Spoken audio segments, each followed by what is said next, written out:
Hey guys! So, sorry I haven't updated in a while. I know I say this every time, but things have been kind of busy and crazy, and I figure talking will be faster than actually writing things out. So, some people were asking me questions about the rocket explosion that happened a few weeks ago, as well as the Virgin Galactic crash, and also the Philae orbiter, or lander, excuse me, that landed on a comet.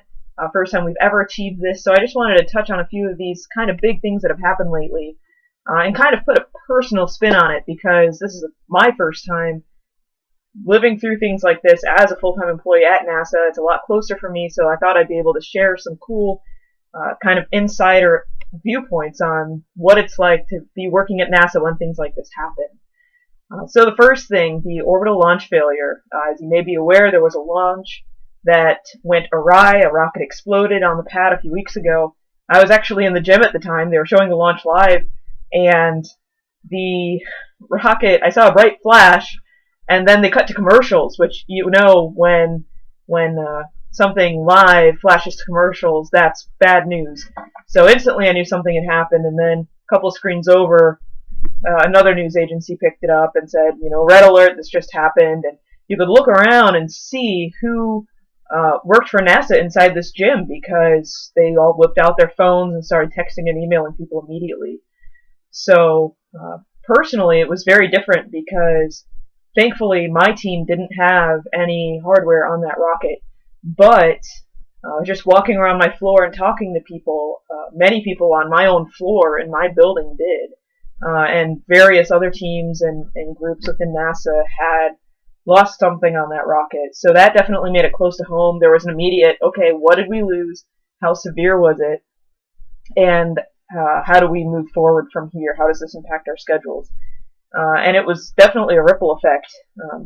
My team's a really good example of this. We didn't have something directly on that rocket, but due to the next orbital rocket launch being delayed, some things that were on that rocket we needed. So like I said, it's just those first couple of days is really just figuring out the ripple effect, the dominoes of, okay, this happened, what are the effects, who does it impact, and how do we deal with it as quickly and as efficiently as possible. So that was Tuesday, definitely a rough day for Orbital.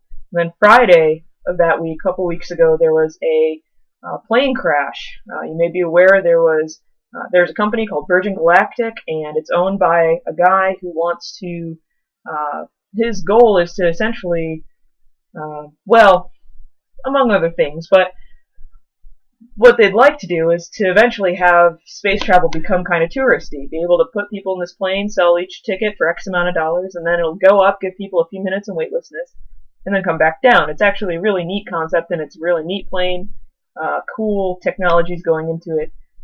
But they were doing a test flight that Friday, and it broke up, and one of the pilots died and one survived, which is very, very sad. My heart goes out to this family that's affected and his friends. My prayers are with you all.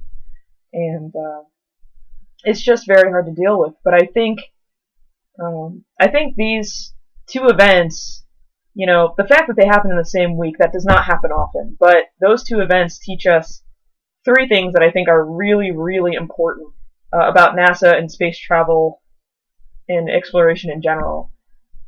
One is that space travel is really, really hard.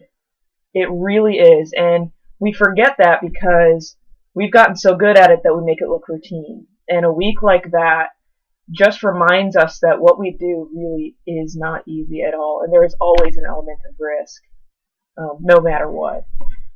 The second thing it teaches us is that advancement cannot be achieved without some level of risk.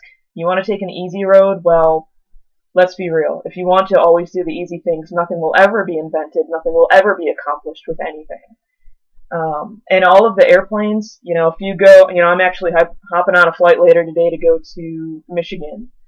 And, every time you hop in a plane, there were people who had to take risks to make that technology what it is today, so that could be routine. Chuck Yeager, first guy to ever break the sound barrier. They had no idea what that was going to do to him or to the aircraft. That was a risk he had to take. Without that, we wouldn't have nearly the effective military aircraft that we have today. So that's the second thing. And the third thing is safety protocols, or at least NASA safety protocols, are highly effective. Nobody was injured by the rocket crash, or the rocket explosion, excuse me, which proves that, after years of experience, and frankly, in the early days, NASA blew up a lot of rockets, so we knew what we were doing. So, yeah. So, two other things I want to clarify really, really quick before I conclude. I don't know if this is commonly known, but I do want to clarify. One, the rocket that exploded was not actually an official NASA built or owned rocket. It was a NASA contracted rocket. It was built by a separate company, a privately owned company. So when people write in headlines NASA rocket, if you want to be really technical, it wasn't actually our rocket. We didn't build it and test it and do everything like that, but we did contract it. So there's a technicality there that sometimes people aren't really aware of, and it's important. We want to transfer launch capabilities to privately owned American companies, because right now we don't have that capability to launch from U.S. soil, and we want that back for a lot of different reasons that I can go into on a different post. If you want me to, leave a comment. But that was one thing. And then the second thing that I wanted to clarify on, because some people were saying things to me about this, the lander that landed on the comet was actually a completely separate event from this. It was not done by NASA at all. It was done by the European Space Agency.